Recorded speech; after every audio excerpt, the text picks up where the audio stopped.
Welcome students, series के एक नए वीडियो लेक्चर में आप सभी का स्वागत है। तो आज के लेक्चर में हम राबी टेस्ट को समझेंगे। देखिए यहाँ पर आपके पास स्टेटमेंट दिया गया है राबी टेस्ट का। If series A N is a positive term series such that limit at N tending to infinity N into A N upon A N plus one minus one, ठीक है, इसकी जो limit है कितनी आ रही है, L आ रही है। Then the series A N is first convergent if L is greater than one और सेकंड दिया है divergent if L is less than one, ठीक है। तो देखिए हमें राबी टेस्ट का जरूरत क्यों पड़ा, तो अगर आप इस राबी टेस्ट को ध्यान से देखोगे तो यहाँ पर limit N tending to infinite A N upon A N plus one दिया गया है पहले, है ना।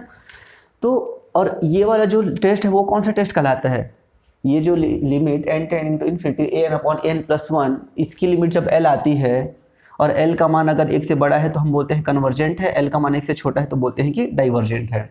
तो ये जो टेस्ट है वो क्या टेस्ट कहलाता है, मैंने पुराने वीडियो लेक्चर्स में आपको बताया था, ये क्या कहलाता है, डी एलम्बर्ट रेशियो टेस्ट, है ना।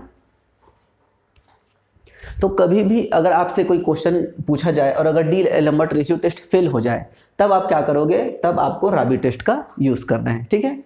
तो ध्यान से देखेंगे तो इसमें कुछ नहीं करना है, आपको a N upon n plus one निकालना है, फिर माइनस वन कर देना है और इनटू कर देना है n, ठीक है, और सिंपल सा l आएगा। और जो कंडीशन आपका राबी टेस्ट में था l is greater than one then convergent, वही चीज़ यहाँ पर है, convergent if l is greater than one और divergent if l is less than one, ठीक है। तो ये हो गया आपके राबी टेस्ट का स्टेटमेंट। इसी प्रकार से एक और टेस्ट होता है लॉगरिथमिक टेस्ट, वो टेस्ट आप कब अप्लाई करोगे वो भी मैं आगे बताऊंगा नेक्स्ट वीडियो लेक्चर में। तो चलिए सबसे पहले इससे रिलेटेड कुछ क्वेश्चंस कर लेते हैं। चलिए यहाँ पर आपके पास क्वेश्चन दिया गया है, test the convergence of this series, ये आपको सीरीज दिया गया है और इसके कन्वर्जेंस की आपको जांच करनी है, ठीक है। तो सबसे पहला काम हमारा क्या रहता है, कोई भी आपको सीरीज दिया गया है तो आपको सबसे पहले एन टर्म फाइंड करके लिखना है, ठीक है।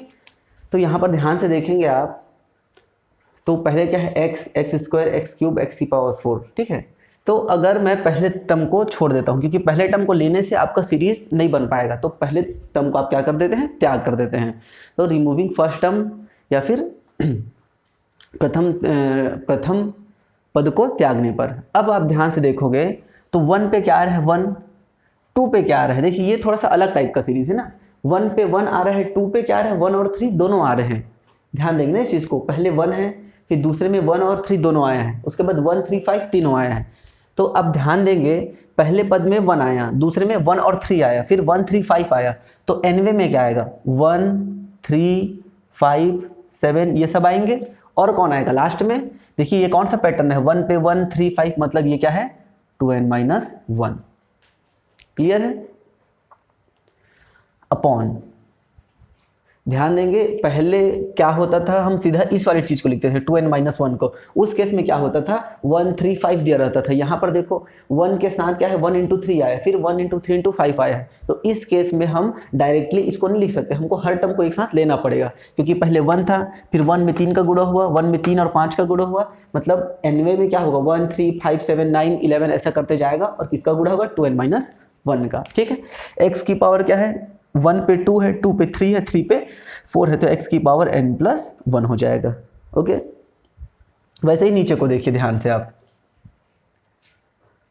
नीचे को अगर आप ध्यान से देखोगे तो यहाँ पर आपके पास 2, फिर 2 इंटू 4, फिर 2 इंटू 4 इंटू 6, मतलब 2 4 6 8 ऐसा करते करते कहाँ जा रहा है, वो 2n पे जा रहा है, ठीक है। अब ये इतना हो गया। अब यहाँ पर देखिए 3 5 7, अब यहाँ पर ध्यान से देखिए 1 रखने पे 3 आ रहा है, 2 रखने पे 5 आ रहा है और 3 रखने पे 7 आ रहा है। तो ये किसका बनेगा, 1 पे 3 कब आता है आपका 2n प्लस 1, ये हो गया आपका n टर्म। अगर आपको डाउट है तो इसको अब हम लिख के देखते हैं। मान लीजिए मैंने a1 लिखा, a1 मतलब पहला पद आना चाहिए, 1 रखोगे आप तो देखिए इसको कैसे समझना है, 1 रखेंगे तो 1 3 5 7 ऐसा पूरा नहीं रखना है, आप सीधा इसमें रखिए, क्या आएगा 2 इंटू 1 माइनस 1 मतलब 1, मतलब सिर्फ क्या आया पहला पद 1। यहाँ 1 रखेंगे तो क्या आ जाएगा एक्स स्क्वायर, नीचे में 1 रखोगे तो क्या आएगा आपके पास 2, और यहाँ 1 रखेंगे तो आपके पास आ जाएगा 3। देखिए पहला पद मिल गया आपको। a2 की बात करते हैं, a2 अगर मैं रखता हूँ तो 2 रखूंगा तो क्या आ जाएगा 2 दूनी 4 माइनस 1 मतलब 3 आया, है ना। मतलब मेरे को कहाँ तक जाना है, 3 तक जाना है, तो 1 को लेना है और 3 को लेना है, 1 इंटू 3। वैसे ही नीचे में देखिए 2 दूनी कितना हो जाएगा, ये 4 हो जाएगा। तो 4 तक में देख लेना है, तो 2 आएगा और 4 आएगा इंटू एक्स की घात 3 और ये कितना हो जाएगा 5। देखिए ये आपका सेकेंड टर्म आ गया। तो ये हो गया आपका सेकेंड टर्म। अगर आपको थर्ड टर्म लिखना है a3, तो a3 के लिए क्या रखना पड़ेगा, n की जगह आपको 3 रखना है। तो ये कितना हो जाएगा, 3 दूनी 6 माइनस 1 मतलब 5 आ गया है। मतलब आपको 5 टर्म तक लेना है, 5 टर्म नहीं मतलब 5 तक लेना है, 1 3 और 5, 1 3 5। नीचे में अगर आप 3 रखोगे तो कितना हो जाएगा 6, मतलब आपको 6 तक लेना है। तो 2 4 और 6, 3 रखेंगे यहाँ पर तो कितना हो जाएगा x की घात 4 और नीचे में कितना हो जाएगा 3 दूनी 6 और 1 7। देखिए आपका थर्ड टर्म मिल गया, सेकंड टर्म, फर्स्ट टर्म। तो इस तरीके से ये आपका nth टर्म है। ये nth टर्म बाकी nth टर्म जो निकालते थे उससे थोड़ा डिफरेंट है, क्योंकि इनमें बाकी के ये जो टर्म्स है वो भी आ रहे हैं, तो इसको थोड़ा ध्यान से आपको बनाना है, ठीक है। तो ये हो गया आपका nth टर्म। nth टर्म निकालने के बाद आपको क्या करना रहता है, an+1 वाला टर्म निकालना रहता है। जहां जहां n है वहां क्या पुट करना है आपको, n+1। तो देखिए 1 3 5 7 और जहां पर n है देखिए वहां पर आपको क्या पुट करना है, n+1। तो मैं डायरेक्टली यहाँ पर पुट कर रहा हूँ 2 इंटू n+1 -1, तो कितना हो जाएगा 2n+2 -1 मतलब 2n+1। तो यहाँ पर कितना आ जाएगा 2n+1। क्लियर है। वैसे ही नीचे में कितना आ जाएगा आपके पास 2 4 6 8, 2n की जगह में आप पुट करेंगे तो कितना आ जाएगा 2n+2 हो जाएगा। n की जगह में आपको क्या पुट करना है, n+1, ठीक है। अब आपको देखिए यहाँ पर ये तो आप लिख लेते हो, इससे आपको एक टर्म पहले के भी बारे में सोचना है, क्योंकि जब आप भाग दोगे तो वो एक दूसरे से कैंसिल हो जाता है, ठीक है। तो आप ये ध्यान दीजिए, मेरे पास 2 4 6 8 आ रहा है, तो हर के बीच में कितना का डिस्टेंस है, 2 का डिस्टेंस है। तो 2n+2 के पहले क्या रहा होगा, 2n रहा होगा। तो ये चीज़ को आपको लिखना है, क्योंकि जब आप भाग दोगे तो उसी से आपको कैंसिल करना है। वैसे ही अगर आप 2n+1 लिखते हो तो इससे एक पहले टर्म क्या आएगा, तो देखिए हर टर्म के बीच में 2 का अंतर है, तो 2n+1 से पहले कितना का अंतर होगा, 2 का अंतर होगा, तो वो क्या हो जाएगा 2n-1, मतलब इसके पहले क्या रहा होगा आपके पास 2n-1, ठीक है। इस तरीके से यहाँ पर भी रखेंगे तो ये हो जाएगा x की पावर n+2 अपॉन यहाँ पर n+1 रखेंगे तो ये हो जाएगा 2n+3। ओके, ये हो गया हमारा an और ये हो गया an+1। अब सिंपल सा सबसे पहला काम हमारा क्या रहता है, डी-एलमर्ट रेशियो टेस्ट को अप्लाई करना है। तो लिमिट फाइंड करेंगे n tending to infinite an upon an+1, ठीक है। मैं डायरेक्टली भाग देके लिखता हूँ, तो सबसे पहले मेरे पास हो जाएगा 1 3 5 अप टू 2n-1 अपॉन में क्या है मेरे पास 2 4 6 अप टू 2n और साथ में है x की पावर n+1 अपॉन 2n+1, ठीक है। अब उसके नीचे में क्या लिखूंगा मैं, an+1 वाले टर्म को लिखूंगा यहाँ पर। तो मैं इसको डायरेक्टली पलट के लिख देता हूँ, क्रॉस करके ये जो टर्म है उसको सीधा पलट के यहाँ पर लिख देता हूँ। तो नीचे वाला ऊपर चले जाएगा 2 4 6 अप टू 2n और 2n+2। वैसे ही नीचे में क्या आ जाएगा 1 3 5 2n-1 और 2n+1 और इसको भी हम पलट के लिखेंगे तो कितना हो जाएगा 2n+3 और ये हो जाएगा x की पावर n+2। क्लियर है। तो इस तरीके से ये हमारे पास भाग मिल गया। अब ध्यान से देखोगे तो ये देखो 1 3 5 7 से लेके पूरा 2n-1 तक कैंसिल हो जाएगा यहाँ तक, और वैसे ही 2n तक कैंसिल हो जाएगा ये ऊपर से। साथ ही साथ x की पावर n+1 जो है वो x की पावर n+1 को काट देगा, एक x बचेगा हमारे पास नीचे में, ठीक है। इसको यहाँ पर लिखते हैं वापस से। थोड़ा सा यहाँ पर भाग देने के टाइम ध्यान रखना कौन कौन से टर्म कटेंगे, उसका खास ध्यान रखना है आपको। ये हमें क्या मिल जाएगा, ऊपर में क्या बचेगा हमारे पास देखिए 2n+2 बचेगा और 2n+3 ये वाला टर्म बचा। नीचे में हमारे पास क्या बच रहा है 2n+1 बचेगा यहाँ पर से, और यहाँ पर भी क्या बचा 2n+1 और एक x नीचे में बचेगा 1/x। ओके, इस तरीके से हमने पूरा इसको भाग दे दिया। अब यहाँ पर हमें क्या करना है, देखिए लिमिट चल रहा है इस तरफ, limit n tending to infinite. तो लिमिट निकालने के लिए क्या करेंगे हम, 2n को बाहर निकाल लेते हैं, limit n tending to infinite. 2n अगर बाहर निकलेगा तो यहाँ क्या बचेगा 1+1/n। वैसे ही यहाँ 2n अगर बाहर निकलेगा तो बचेगा 1+3/n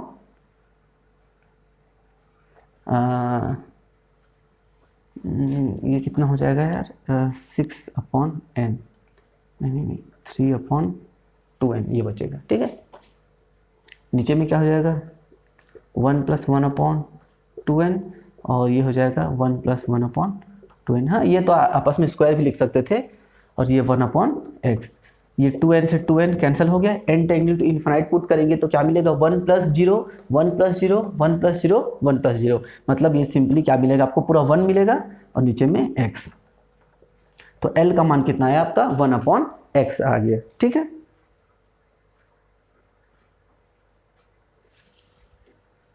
चलिए अब हम जानते हैं डी एलिमेंट रेशियो टेस्ट से जब भी l का मान 1 से बड़ा होता है तो क्या होता है, वो कन्वर्जेंट, ठीक है।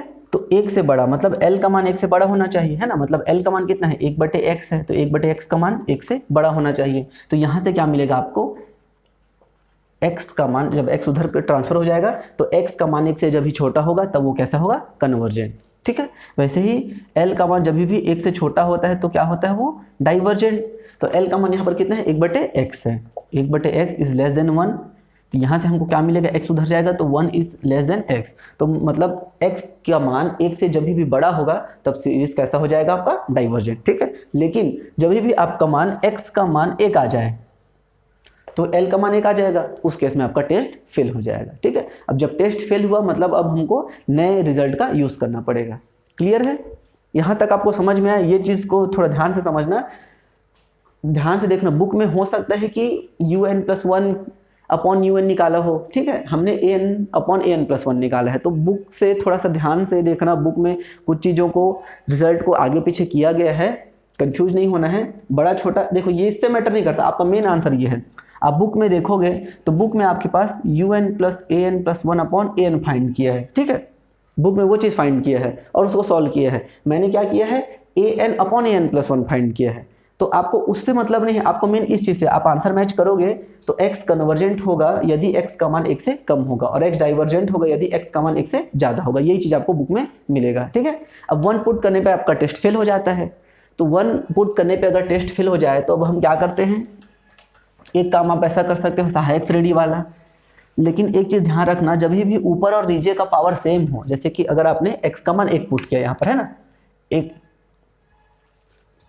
जो भी क्वेश्चन मेन था, तो उसमें n का मान अगर आप देखोगे तो ऊपर और नीचे में n का मान बराबर है, तो उस केस में सहायक श्रेणी का कॉन्सेप्ट काम नहीं करता, ध्यान रखेंगे इस चीज़ को। उस केस में आप लिमिट कंपैरिजन टेस्ट जो है उसका यूज़ नहीं कर सकते। दूसरा चीज़ क्या कर सकते हैं, लिमिट फाइंड कर सकते हैं, है ना। लिमिट फाइंड करेंगे तो भी वो चीज़ मतलब एप्लीकेबल नहीं होगा। तो इस केस में अब हम अप्लाई करेंगे, हमने जो अभी अभी नया चीज़ पढ़ा था, राबी टेस्ट, ठीक है। तो राबी टेस्ट आपको क्या बोलते हैं कि आपको लिमिट फाइंड करना है n टेंडिंग टू इन्फिनिटी में an/an+1 -1 इंटू n, और इसका लिमिट आपको फाइंड करना है, ठीक है। तो आपने जो निकाला है यहाँ पर, ये क्या निकला है आपका, लिमिट an/an+1 ही तो निकला है ना इतना, और यहीं पर टेस्ट फेल हो रहा है, तो यहीं पर आपको क्या करना है, x बराबर 1 पुट करना है। x बराबर जैसे ही आप यहाँ पर 1 पुट करोगे तो ये चीज़ कंप्लीटली गायब हो जाएगा। अब इसमें आपको क्या पुट करना है, -1 करना है, तो यहाँ पर क्या करोगे आप -1 और यहाँ पर ऐसे ब्रैकेट लगा देंगे। ध्यान से देखना इस चीज़ को, ज़्यादा एक्स्ट्रा काम हमको यहाँ पर नहीं करना है। सिंपल सा आपका un/un+1 जो आया था, जहाँ पर लास्ट टाइम आपको x दिख रहा था, है ना, कंडीशन पुट करने से पहले, तो उस x की जगह आपने 1 पुट किया, 1 पुट किए तो इतना मिला। अब उसमें हमको अगर राबी टेस्ट अप्लाई करना है तो -1 करना पड़ेगा, मतलब इस पूरे में -1 करेंगे और फिर यहाँ पर भी क्या करेंगे, इंटू n करेंगे, ठीक है। और यही चीज़ हमको फाइंड करनी है, ओके। तो चलिए अब आगे इसको फाइंड करते हैं। तो हो जाएगा limit n tending to infinite n into, इसका गुणा कर लेते हैं तो आपके पास कितना हो जाएगा, 4n² प्लस 3 दूनी 6 और 2 दूनी 4, 6 4 10n हो जाएगा प्लस 6 माइनस इसका मल्टीप्लाई उधर होके जाएगा, तो ये क्या बनेगा आपके पास, मैं डायरेक्टली लिख देता हूँ, 4n² plus minus 4n-1 upon आपका क्या है 2n+1 का होल स्क्वायर, ठीक है। मैंने डायरेक्टली इसको स्क्वायर करके फॉर्मूला लिख दिया है, आप उसको थोड़ा ओपन करके लिख सकते हैं। यहाँ पर से ये कैंसिल हो गया तो आपके पास मिलेगा limit n tending to infinite, n का अंदर मल्टीप्लाई कर दीजिए, 10 और -4 कितना हो जाएगा 6, और n गुणा होगा तो 6n², और 6 - 1 मतलब 5n। और आपके पास नीचे में क्या बचा है, इसको आप ओपन करके लिख लो, 4n² प्लस 4n प्लस 1। अब लिमिट पुट करेंगे, n² को बाहर निकाल दोगे तो डायरेक्टली ये दिख रहा है, इस चीज़ को मेरे को बार बार करने का जरूरत नहीं है। आप लिमिट निकालोगे तो मैंने बताया था कि हायर पावर जो है उसका कोफिशिएंट, अगर दोनों ऊपर नीचे हायर पावर सेम हो, जैसे n² है n² है, तो इनके सिंपली कोफिशिएंट को आप लिख सकते हैं। तो 6/4, 6/4 मतलब कितना होगा ये 1 होगा 1.5 होगा, ठीक है। और 1.5 है मतलब ये कैसा है, ये वाला वैल्यू क्या है, L है, L का मान कितना है 1.5, जो कि 1 से बड़ा है। और आप जानते हो कि कभी भी राबी टेस्ट में L का मान 1 से बड़ा हो जाए तो कैसा होता है, वो कन्वर्जेंट होता है, ठीक है, कन्वर्जेंट है। इसका मतलब क्या हुआ, x बराबर 1 के लिए सीरीज आपका कन्वर्जेंट हो गया। तो आपका फाइनल आंसर क्या फ्रेम हो जाएगा, x का मान 1 से बड़े और 1 के बराबर के लिए, 1 मिनट देख लेते हैं क्या था, x का मान 1 से छोटा था तो कन्वर्जेंट आया, और अभी बराबर के लिए भी क्या आ गया, कन्वर्जेंट आ गया। तो इस केस में आपका कन्वर्जेंट आएगा, और x का मान अगर 1 से बड़ा हुआ तो फिर आपका सीरीज डाइवर्जेंट हो जाएगा। क्लियर है।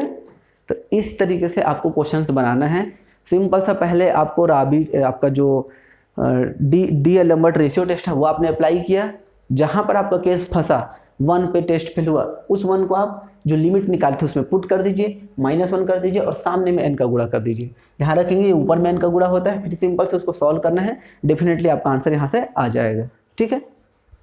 ये क्वेश्चन बहुत इंपॉर्टेंट है, कई बार यूनिवर्सिटी एग्जाम से में आया गया है, तो इसको आप जरूर ट्राई कीजिए।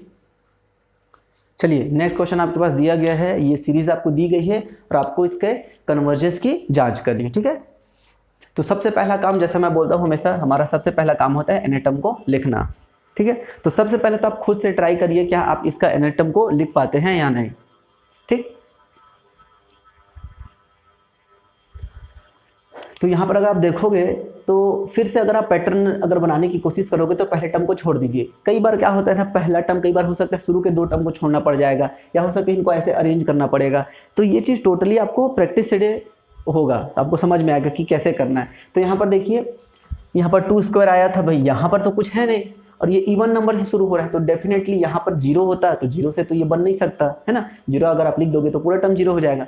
तो इस टर्म को क्या करना पड़ेगा, आपको छोड़ना पड़ेगा। इस टर्म को रिमूव करने पर, प्रथम पद का त्याग करने पर। अब देखिए, अब बनाने की कोशिश करिए। तो यहाँ पर क्या हो रहा है, 2 का स्क्वायर आया है, फिर क्या आ रहा है 2² 4², फिर 2² 4² 6², ठीक है। तो आपका आ क्या रहा है, nth टर्म में क्या होगा, 2² होगा, 4² होगा, 6² होगा, 8² होगा। ऐसा करते करते कहाँ तक जाएगा ये देखिए, 2 के मल्टीपल्स है, मतलब ये क्या हो जाएगा 2n², इस तरीके से होगा। क्लियर है। नीचे की अगर बात करें तो देखिए क्या आया, 3 4 3 4 5 6 3 4 5 6 7 8। तो यहाँ पर क्या आ रहा है, अगर आप इसको ध्यान से देखोगे तो यहाँ पर आपका डबल मतलब 2 चीज़ें यहाँ पर रिपीट होते जा रही है, मतलब डबल चीज हो रहा है। इसका मतलब ये है, देखिए इसको ऐसे समझिए, 3 3 5 3 5 7, एक ये सीरीज चल रहा है, और दूसरा 4 4 6 4 6 8, एक ये सीरीज चल रहा है, ठीक है। इसको एक साथ लिख दिया, बहुत कंफ्यूजन होता है, और ये क्वेश्चन कई बार एग्जाम्स में आया है। तो इसको ध्यान से समझना कैसे ये बन रहा है, मैं और बता देता हूँ। देखिए ध्यान से इसको देखिए, आपके पास पहले क्या है 3 है, सिर्फ 3 को देखिए, फिर क्या आया 3 और 5 आया, 3 5 7 आया, मतलब आपके पास 3 5 7, 1 पे 3 2 पे 5 आया, 3 पे 7 एक्स्ट्रा ऐड हुआ, मतलब क्या हो रहा है ये 2n+1। क्लियर है। वैसे ही 4 4 6 8, मतलब यहाँ पर ये कैसे चल रहा है आगे, 4 6 8 अप टू आगे कहाँ जा रहा है, देखिए 1 पे कितना आया 4, 2 पे कितना आया 6 भी आ गया। तो ये कहाँ पर जा रहा है, देखिए 1 पे 4 कब आता है, 1 पे 4 आना चाहिए ना, 2n+2 1 पे 4 आएगा, 2 पे 6 और 3 पे 8, तो ये कितना जाएगा आगे 2n+2। तो इस तरीके से इस वाली चीज़ में 2 चीज़ें एक साथ अप्लाई हो रही है। तो इसको थोड़ा ध्यान से समझना, बुक में इतना शॉर्ट में लिखता है कि समझ ही नहीं आता, ठीक है। तो उसको हमने क्या किया, 2 बार इसको अलग अलग तरीके से बनाया। 3, 3, 5, 3, 5, 7 के लिए एक सीरीज लिखा, 4, 4, 6, 4, 6, 8 के लिए एक अलग सीरीज लिखा, ठीक है। अब देखिए x की पावर 4, x की पावर 6, x की पावर 8, तो ध्यान देंगे तो 1 पे कितना आ रहा है 4, 2 पे आ रहा है 6, 3 पे आया 8, मतलब x की पावर यही वाली चीज आ जाएगा 2n+2। क्लियर है यहाँ तक? तो ये हो गया आपका nth टर्म। अब हमें क्या फाइंड करना है, an+1 वाला टर्म फाइंड करना है। तो जहां जहां पर n+1 है, सॉरी n है, वहां पर क्या पुट कर देंगे आप, n+1। तो ये हो जाएगा 2 स्क्वायर, 4 स्क्वायर, 6 स्क्वायर, और ये आगे कितना जाएगा, जहां पर n है वहां पर n+1, तो ये 2n+2 का होल स्क्वायर। सिमिलरली इसके जस्ट पहले कौन सा टर्म रहा होगा, 2n का होल स्क्वायर ये टर्म रहेगा। भाई 2 का गैप है, तो इसके पहले जो भी आएगा उसमें 2 का गैप रहेगा। नीचे में क्या हो जाएगा, देखिए 3, इसको मैं एक साथ लिखता हूँ। एक साथ लिखने का मतलब ये है, या ठीक है ऐसे लिख लेते हैं, 5, 7, जहाँ पर n है वहाँ पर n+1, तो ये हो जाएगा 2n+3, और इसके जस्ट पहले क्या होगा, 2n+1 आएगा। वैसे ही आया 4, 6, 8, 2n+4 हो जाएगा, और उसके जस्ट पहले क्या होगा, 2n+2, और x की घात कितना हो जाएगा, 2n+4। क्लियर है? तो ये हो गया हमारा nth टर्म, और ये nth+1 टर्म। तो इसको ध्यान से समझिए। मैं तो बोलता हूँ एक बार इसको रोक के फिर से आप खुद से nth टर्म और an+1 वाले टर्म को लिखने की कोशिश करिए। ओके, क्लियर है यहाँ तक? तो चलिए अब हम an को an+1 से भाग देते हैं। मैं डायरेक्टली इसको भाग दे के लिख रहा हूँ, ठीक है। इसको मैं ऐसा कर देता हूँ, चीज़ें थोड़ी बड़ी हो गई हैं, तो इसको मैं यहीं पर डायरेक्टली भाग दे देता हूँ, ठीक है। तो इसको अगर ऐसा करेंगे हम लोग, an+1, तो ये हो जाएगा, और ये पूरा ऐसे भाग में चले गया, ठीक है। तो फर्स्ट वाला टर्म थर्ड वाले टर्म से कैंसिल होगा, और सेकंड वाला टर्म फोर्थ वाले टर्म से कैंसिल होगा। तो यहाँ से ये जो है पूरा यहाँ तक कैंसिल हो जाएगा, और ये देखिए ये 1+ से यहाँ तक ये वाला चीज़ छूट जाएगा, और ये आपका यहाँ तक कैंसिल हो जाएगा। क्लियर है किस तरीके से कैंसिल किया गया है? थोड़ा सा आप अपने से करने का प्रैक्टिस करना। और यहाँ पर जो ये टर्म है वो इससे कैंसिल हो जाएगा, लेकिन 2 हमारे पास बच जाएगा, ठीक है। तो यहाँ पर फाइनली हमारे पास an+1 क्या दिख रहा है, देखिए इसको पलट के लिखेंगे ना, इसको और इसको पलट के, तो देखिए पलट के जब लिखेंगे तो चौथा पद जो है ऊपर चले जाता है, तो हमारे पास क्या आ जाएगा, 2n+3 और 2n+4, ये सब ऊपर चले जाएंगे, और यहाँ पर क्या बचेगा नीचे में, 2n+2 का होल स्क्वायर, ठीक है। तीसरा पद ऐसे टीस रहता है, तीसरा पद दूसरे पद के साथ जाता है, इस तरीके से जब पलटता है तो, ठीक है। काटने और पलटने में अंतर होता है ना भाई, फर्स्ट वाला थर्ड वाले को काटा जाता है, सेकंड और फोर्थ वाले को, लेकिन जब पलट के लिखते हैं तो फोर्थ वाला पहले के साथ चले जाता है। और इनटू क्या बचेगा, देखिए ये बचेगा आपका, ये तो सिंपल 1/x²। क्लियर है यहाँ तक? चलिए अब हमने क्या किया है, ऊपर से 2n को कॉमन निकाल लिया है, तो क्या बचेगा 1+3/2n, और यहाँ से 2n को कॉमन निकाल लिया है तो 1+2/n बचेगा। नीचे से देखिए स्क्वायर है, तो 2n को बाहर निकालोगे तो 2 बार निकलेगा, 2n × 2n करके, और अंदर में क्या बचा 1+1/n का होल स्क्वायर, और इंटू 1/x²। यहाँ से 2n, ये 2n, और यहाँ से ये कैंसिल हो जाएगा। जब आप लिमिट पुट करोगे तो 1+3/2 इंटू इन्फिनाइट पुट करेंगे तो ये 1, 1 और 1 मिलेगा, मतलब आपको फाइनली क्या मिला, 1/x² मिला। ओके,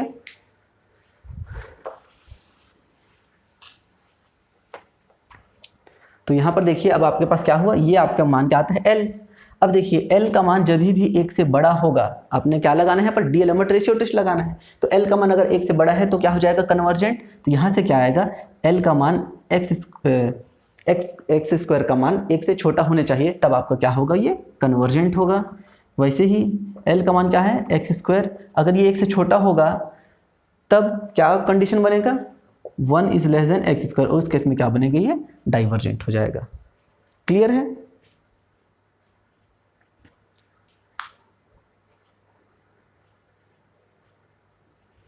तो ये हो गया आपका कन्वर्जेंट और डाइवर्जेंट। लेकिन अगर आपका x² का मान 1 आ जाए तब क्या हो जाएगा, l का मान 1 आ जाएगा, उस केस में आपका टेस्ट फेल हो जाएगा। और जैसे ही टेस्ट फेल हुआ और आपने अगर DL रेशियो टेस्ट लगाया हुआ है पहले, तो आपको कौन सा यूज करना पड़ेगा, यहाँ पर राबी टेस्ट अप्लाई करना पड़ेगा, ठीक है।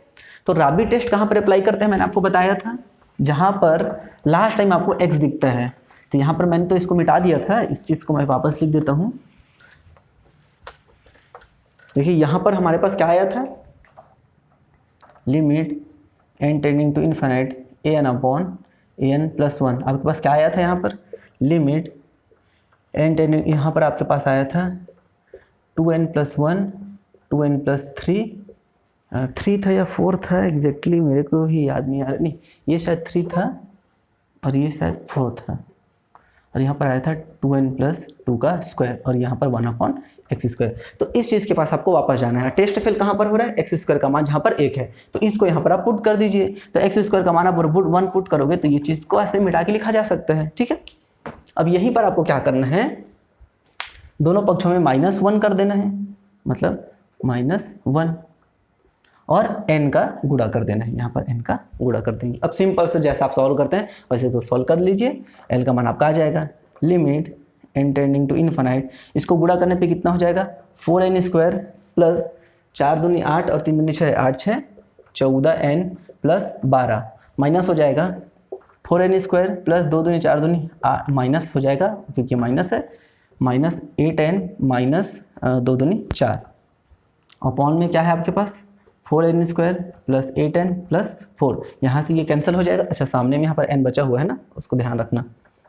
Limit n tending to infinite, यहाँ पर कितने 14 माइनस 8 मतलब 6 और 6n स्क्वायर, 12 माइनस 4 मतलब 8n अपॉन है 4n square plus 8n plus 4। अब वापस से लिमिट पुट करोगे तो ऊपर नीचे दोनों में n स्क्वायर है तो दोनों के कोफिशिएंट को डायरेक्टली लिख लीजिए। 6/8 मतलब कितना हो जाएगा, 2 × 6/4 मतलब ये कितना है आएगा 0.7, जो कि 1 से कैसा है, छोटा है। और अगर आपका मान राबी टेस्ट में L का मान, ये क्या है आपका L है, तो L का मान आपका कितना आएगा 1 से छोटा। L का मान अगर 1 से छोटा आ जाए तो कैसा होता है आपका सीरीज डाइवर्जेंट हो जाता है ना। तो यहाँ पर क्या बना आपके पास, फाइनल आंसर क्या बनेगा, फाइनल आंसर आपको x के टर्म्स में लिखना है ना, ध्यान रखना L के टर्म्स में नहीं लिखना है। देखो L का मान 1 से छोटा कब आया, जब आपने x स्क्वायर का मान 1 पुट किया था। तो अब आपके पास क्या हुआ, एक्स स्क्वायर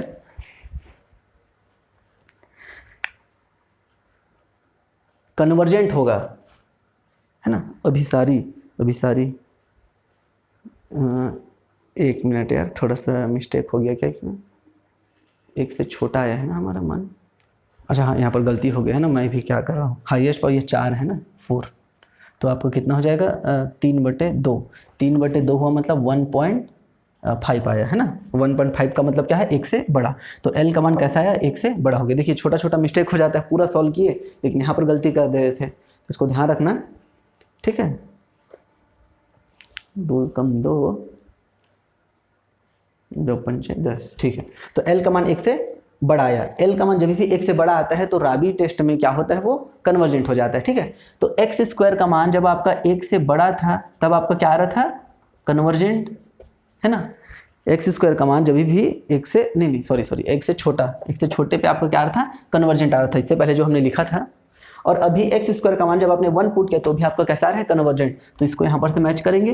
और दूसरा एक्स स्क्वायर का मान 1 से बड़ा होगा तो क्या हो जाएगा आपके पास, डाइवर्जेंट आ जाएगा। तो इस तरीके से ये आपका फाइनल आंसर हो गया। तो इस तरीके से बहुत सारे क्वेश्चंस बुक में दिए हैं, मैं बार बार बोल रहा हूँ, उसको प्रैक्टिस करिए। इसमें एन टर्म लिखना थोड़ा सा यूनिक है और साथ ही साथ पहले टर्म को छोड़ना भी पड़ता है, फिर उसका an+1 टर्म निकालना, फिर इस राबी टेस्ट को यूज करना थोड़ा सा टफ है, लेकिन इससे रिलेटेड क्वेश्चंस आते हैं हर साल एग्जाम में। तो आप इससे रिलेटेड क्वेश्चंस का अच्छे से प्रैक्टिस करिए। नेक्स्ट वीडियो लेक्चर में मैं लॉगरिथमिक टेस्ट को समझाऊंगा और कब आप डीएलएम्बर्ट रेशियो टेस्ट के बाद राबी टेस्ट को ना यूज़ करके लॉगरिथमिक को यूज़ करोगे, ये भी मैं अगले वीडियो लेक्चर में आपको समझाऊंगा। ठीक है, थैंक यू।